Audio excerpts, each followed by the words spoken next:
think one of the biggest problems we have in this country when it comes to retirement planning and investments is a lack of understanding as consumers about how investment returns and investment risks work. This video, I'm going to do a simple explanation with some charts and drawings that help explain how to break investment returns into two categories and how understanding how those returns actually work will help give you a better understanding of the risks that are associated with that type of investment so that you can make better decisions with your money and live in peace with your wealth.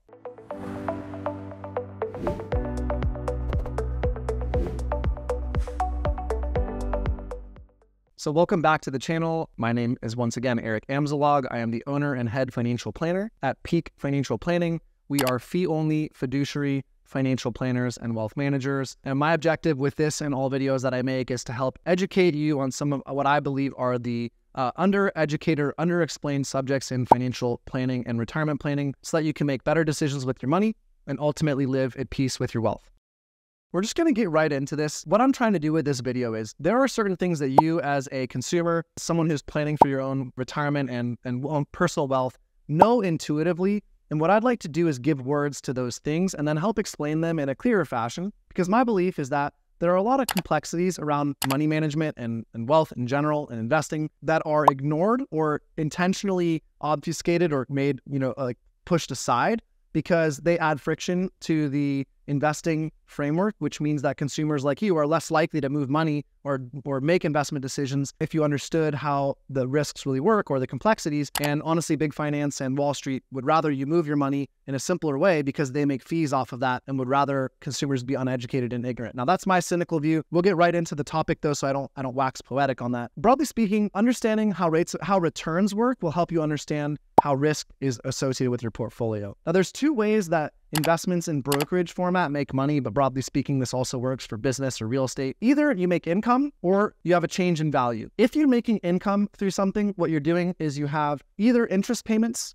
or dividend payments, or if it's a business, you're getting profit payments. The second category here is what you would call change in value, which really is change in wealth, which either comes through capital appreciation or price increases on things that you own. Now, the important thing to understand here is that in this first category, you don't need to sell anything in order to make interest or dividends from your brokerage portfolio. You receive actual income payments in exchange for holding on to something. In the second category here, which is change in wealth or change in value, the only way for you to actually access the money or that increase in value is to sell something. You have to sell a house that has gone up in value in order to capitalize or extract that value. Now, obviously you could refinance and there are other exceptions, but generally speaking, for most things, you cannot extract wealth from something that has increased in value or in wealth without selling it. Now, let's move down the line here. What I want to do is I want to explain the key features of how interest-bearing investments work versus how capital appreciation or increase in value-based investments work, because this really illustrates how the risks that are associated with it will affect you and your portfolio. And I think this is really critical to understand. I require that all clients go through this process of education with me before we ever do any investing,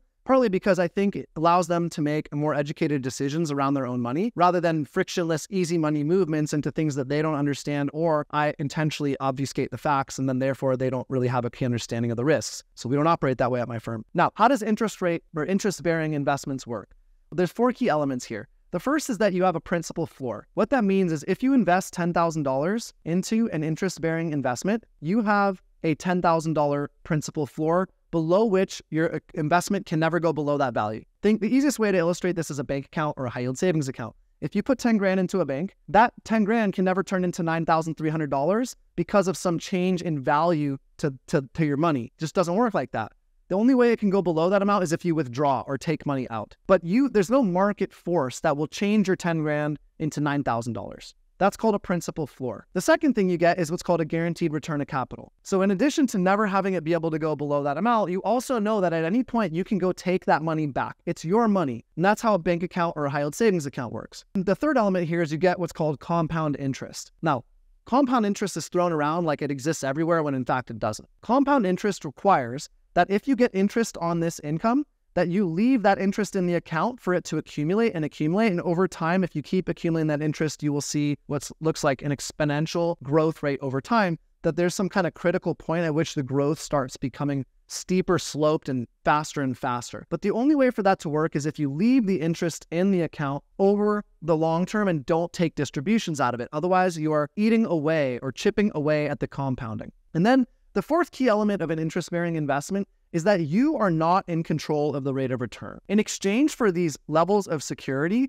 you give up control over the rate of return on your investment. And the best, again, way to illustrate that is a bank account or a high-yield savings account. You want the security and stability to know that your money is always there, and in exchange, you might get some interest and you might not, and it's really dependent on things like government policy or the bank that you're at, but you don't get to choose the interest rate. Now, what types of investments fall into this interest-bearing category? Pretty straightforward. It's banks, it's CDs, it's high-yield savings accounts, it's some type of bonds, and it's some types of value stocks, right? Dividend-producing stocks. Those types of investments provide interest. Now, each of them comes with their own set of trade-offs, and I won't go too deep into each of the individual trade-offs, but the idea is what you're doing is by buying these types of investments, you are getting various levels of increased stability or security in exchange for lower rates of return because you want the stability and security. And the way that these investments will function is that you have principal floor or very close to principal floor. High-yield savings accounts and certificates of deposits will give you the best guaranteed return of capital and principal floor. Then bonds. Bonds will give you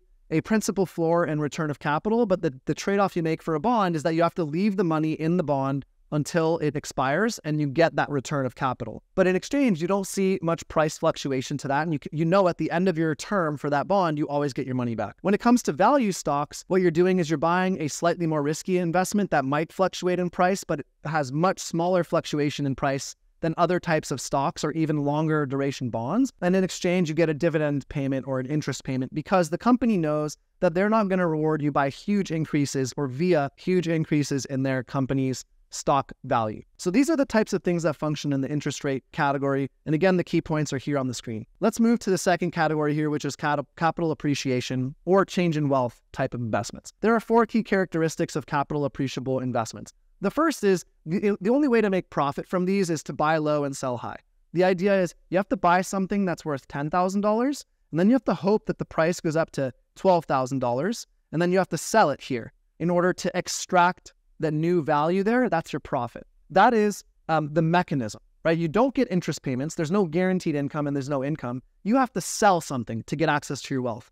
When you look at your portfolio value and you see a portfolio that went from $1 million to $1,200,000, you're not $200,000 richer unless you sell that $200,000 of growth and take that out as cash. Otherwise, it's just something you own, the price of which fluctuates on a regular basis. The second component of capital appreciation is that they are taxed at capital gains tax rates, which is a nice reason to sometimes include these or oftentimes include this type of investment in your portfolio. The third key characteristic here, and this is what I believe the most important, is that it does have significant price fluctuation. So what might that look like? Where an interest-bearing investment has this principal floor and this guaranteed return of capital, a capital appreciation investment, let's say it starts at $10,000 in value right here, this will fluctuate much more like this, like a sine wave. Now, conventional wisdom has us believe that if you put some money in this type of investment over the long term, it will go up and to the right and increase in value over long enough time frames. And statistically, that is accurate. And I will do another video where I show you why in practice, that's not that meaningful for the average investor. But the idea here is to understand that capital appreciating investments, their price fluctuates, and that's why you have to have a stronger stomach. Because on any given day, you could look at your account value or the value of that asset, and it could be higher or it could be lower. Over long periods of time, if you drew a straight line through this, you would see, yes, there was an average over time increase in the value. And if you sell it over long periods of time right here, it's going to get you some profit compared to where you were at the beginning. The problem here is that because this price fluctuates, what really matters is when you need to sell that asset in order to extract the cash.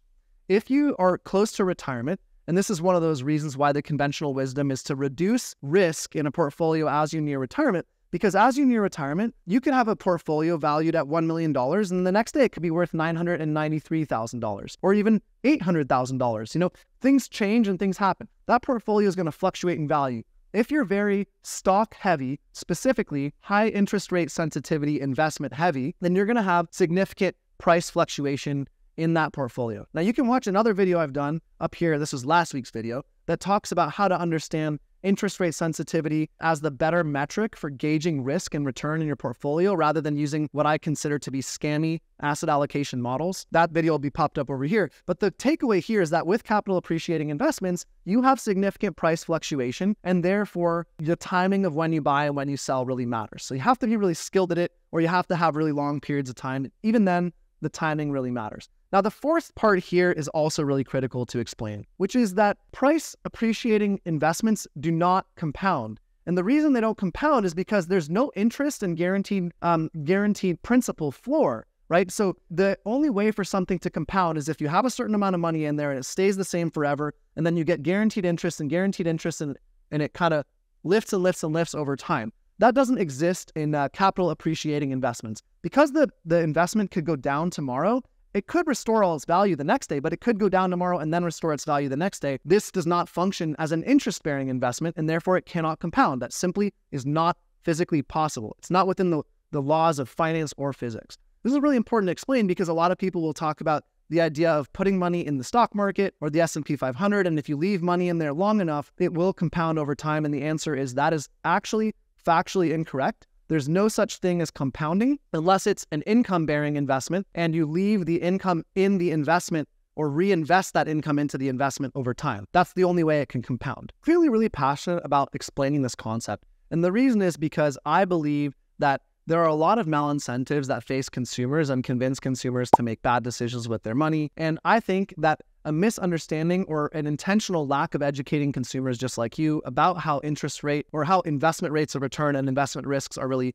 formulated, or the framework around them, is one way to kind of subconsciously or even passively mislead people so that they make financial decisions that are less than optimal for them. Now, if you watch this video, I highly recommend watching the other video that I alluded to that I did last week, if you haven't already watched it, that talks about how to understand why asset allocations, in my opinion, are a scam, and how to use a spectrum that's based on interest rate sensitivity of the investment you hold as a better gauge of risk and reward and how to construct a portfolio. Now, if you like this video and you have suggestions for other topics like this, I'm certainly interested to do that. So please put any questions or suggestions you have in the comments below. If you did like this video, please click the like button, hit subscribe so you're notified of other videos that we deliver. And please share this video with someone who it might help if you think it could help someone. There are some other resources on my website that you're welcome to check out as well. I have a whole bunch of blog articles, including things like sample financial plans, calculators that help you figure out how much you need to retire, videos that discuss how to break investing down into its set of component steps, taking these complex subjects and breaking them down into steps rather than pretending that they're simple and then people ending up in a train wreck that they could have avoided. And also, if you'd like to learn more about working with me and my firm, we are certified financial planners, fee only, and fiduciary as well. You can use the links in the description to schedule a free consultation with me and my team, or you can just go to our website, peruse around, read some of the free guides, and continue to do things as they are. Either way, it's a privilege to have you watch the video this far if you have. Thank you for your time and attention, and I'll see you in the next video.